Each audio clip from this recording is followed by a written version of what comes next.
Tutur Ibrah.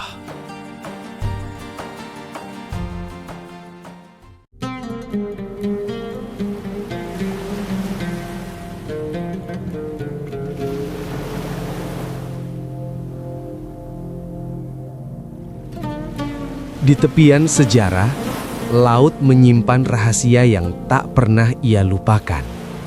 Setiap deburan ombaknya adalah zikir, dan setiap hembusan anginnya adalah saksi bisu atas kepatuhan dan pembangkangan. Langit dan bumi bertasbih kepada Robnya. Tidak ada satu butir pasir pun di dasar samudera yang bergeser tanpa izinnya. Alam semesta tunduk dalam harmoni hukum Tuhan.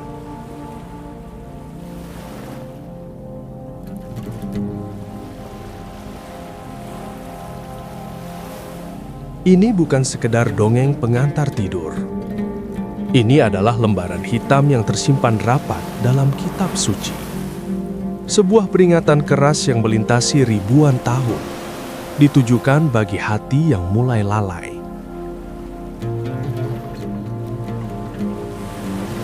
Di sebuah desa bernama Eila, di tepian Laut Merah, pernah hidup sekelompok manusia. Mereka merasa cerdik. Mereka merasa bisa bermain-main dengan batasan yang telah digariskan oleh Tuhan mereka. Kisah mereka abadi. Allah merekamnya dalam surah Al-A'raf, Al-Baqarah, hingga Al-Maidah, tentang Bani Israel dan tentang malapetaka hari Sabtu. Was'alhum 'anil qaryati, dan tanyakanlah kepada Bani Israel tentang negeri yang terletak di dekat laut itu.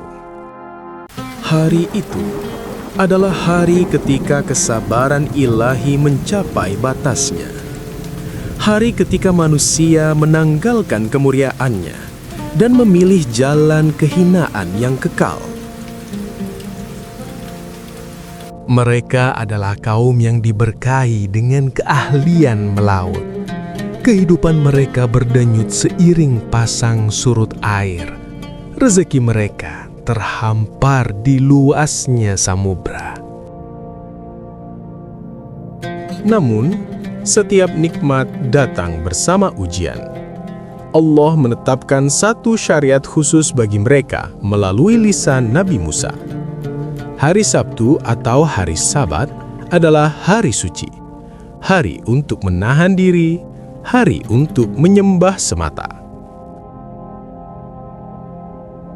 Segala aktivitas duniawi diharamkan, tidak ada jual beli, tidak ada perjalanan jauh, dan yang paling berat bagi mereka, dilarang menyentuh ikan di lautan. Pada awalnya, ketaatan itu terasa indah. Desa menjadi hening, jiwa-jiwa tunduk dalam ibadah. Namun, Allah Maha mengetahui apa yang tersembunyi di dalam dada. Dia menguji ketulusan mereka dengan ujian yang mengguncang akal. Lihatlah, ujian itu datang dalam bentuk perak yang berkilauan di permukaan air. Setiap hari Sabtu, ikan-ikan besar datang berbondong-bondong, seolah menyerahkan diri, melompat tepat di hadapan mata mereka yang sedang berpuasa. Tetapi anehnya, di hari Ahad, Senin hingga Jumat, saat jala boleh ditebar, laut justru menjadi sunyi. Ikan-ikan itu menghilang ke kedalaman, meninggalkan nelayan dengan jaring yang kosong. Inilah fitnah. Bayangkan gejolak di hati mereka. Harta di depan mata, namun hukum Tuhan menjadi penghalang. Keserakahan mulai bertarung melawan keimanan, dan perlahan keserakahan itu mulai menang. Setan tidak menyuruh mereka langsung membangkang. Setan mengajarkan mereka tipu daya. Bisikan itu berkata, "Kalian tidak perlu berburu di hari Sabtu. Kalian hanya perlu bersiasat." Maka dimulailah makar itu. Di bawah selimut malam, dengan hati yang tertutup, mereka menggali parit-parit dan memasang perangkap. Mereka berpikir mereka cerdas. Mereka berpikir bisa mengelabui Zat yang Maha Melihat. Logika mereka sederhana. Kami memasang jaring di hari Jumat. Ikan masuk di hari Sabtu. Kami ambil di hari Ahad. Kami tidak bekerja di hari Sabtu. Itu adalah hilah, tipu muslihat. Secara fisik, mereka tidak melempar jala di hari Sabtu, tapi hakikatnya mereka telah menahan rejeki itu tepat di hari yang diharamkan.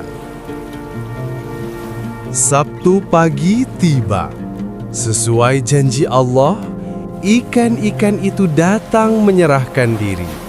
Mereka masuk ke dalam perangkap parit, berdesakan, tak berdaya, dan tak bisa kembali ke samudra.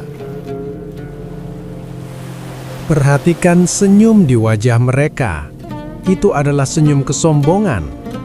Mereka berdiri menonton ikan-ikan yang menggelepar, merasa diri mereka bersih dari dosa, padahal niat mereka telah membusuk. Mereka lupa bahwa Allah tidak menilai hasil akhir semata, tapi Allah menghukum niat yang bengkok. Ini adalah istidraj, yakni pembiaran. Allah membiarkan rencana mereka berhasil agar azab yang datang kelak semakin pedih. Fajar hari Ahad menyingsing. Topeng kesalehan mereka runtuh. Dengan rakus mereka menyerbu kolam-kolam itu, memanen ribuan ikan yang telah tertawan. Hati mereka telah mati, tertutup oleh sisik-sisik keserakahan. Mereka mendapatkan ikannya, mereka mendapatkan hartanya, tapi mereka kehilangan sesuatu yang jauh lebih berharga: pertolongan Allah. Desa berpesta pora. Asap pembakaran ikan membumbung ke angkasa, membawa aroma pembangkangan. Mereka tertawa, merasa aman, merasa menang melawan syariat. Namun di tengah kegelapan, masih ada cahaya. Sekelompok kecil hamba Allah yang soleh memisahkan diri. Hati mereka teriris melihat hukum Tuhan dipermainkan. Mereka tidak diam. Lisan mereka basah oleh peringatan. Hentikan, bertakwalah kalian, jangan pancing murka Allah. Namun teriakan mereka hanya dianggap angin lalu oleh para pemuja nafsu. Dan ada kelompok ketiga. Mereka yang pengecut. Mereka tidak ikut berbuat dosa, tapi mereka juga enggan mencegahnya. Mereka memilih menutup pintu, cari aman, dan berkata dengan sinis kepada para pendakwah, "Mengapa kamu menasihati kaum yang Allah akan membinasakan mereka atau mengazab mereka dengan azab yang amat keras?" Quran Surat Al-A'raf ayat 164. Biarkan saja mereka, pikir kelompok ini. Namun sang penasihat menjawab dengan air mata, "Agar kami mempunyai alasan hujah di hadapan Tuhanmu kelak, dan supaya mereka bertakwa. Kami menasihati bukan karena kami suci, tapi agar kami tidak ikut diazab saat bala bencana turun." Malam itu, pemisahan terjadi secara nyata. Kaum yang beriman membangun tembok pemisah atau pergi menjauh. Mereka tahu ketika azab turun, ia tidak akan memilih siapa yang dikenainya. Dan benar saja, di sepertiga malam terakhir, saat para pendosa tertidur lelap dalam perut kenyang hasil haram, keputusan langit telah dijatuhkan. Pintu taubat telah tertutup. Matahari terbit dengan cahaya pucat. Tidak ada suara tawar-menawar di pasar, tidak ada suara anak-anak bermain. Keheningan yang bukan kedamaian, melainkan keheningan kematian. Orang-orang saleh keluar dengan gemetar. Mereka mendekati rumah-rumah tetangga mereka, memanggil nama saudara-saudara mereka. "Ya Fulan, ya Fulan." Namun yang menjawab hanyalah kesunyian. Dengan memberanikan diri, salah seorang dari mereka memanjat tembok dan mengintip ke dalam jendela. Pemandangan yang menghancurkan jiwa menanti di sana. Jadilah kalian kera yang hina. Firman Allah telah berlaku. Raga manusia mereka dicabut. Karena jiwa mereka telah lama menjadi binatang yang hanya memikirkan nafsu perut, maka Allah ubah fisik mereka menyerupai sifat batin mereka. Itu bukan kera biasa. Itu adalah tetangga mereka, saudara mereka.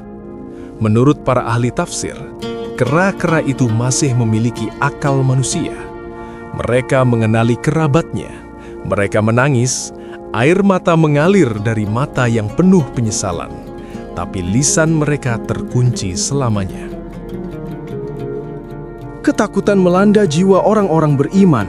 Mereka berlari, menjauh sejauh mungkin, takut jika azab itu ikut menimpa mereka. Mereka meninggalkan kota yang kini dihuni oleh makhluk-makhluk terkutuk itu. 3 hari kemudian, makhluk-makhluk itu pun binasa, tidak beranak pinak, tidak bersisa. Desa itu lenyap di telan sejarah, menyisakan debu dan peringatan bagi siapa saja yang berani mempermainkan hukum Tuhan. Hari ini, kita tidak dilarang menangkap ikan di hari Sabtu. Tapi tanyakanlah pada diri kita, berapa banyak jaring tipu daya yang kita pasang untuk mengakali syariat Allah demi keuntungan duniawi?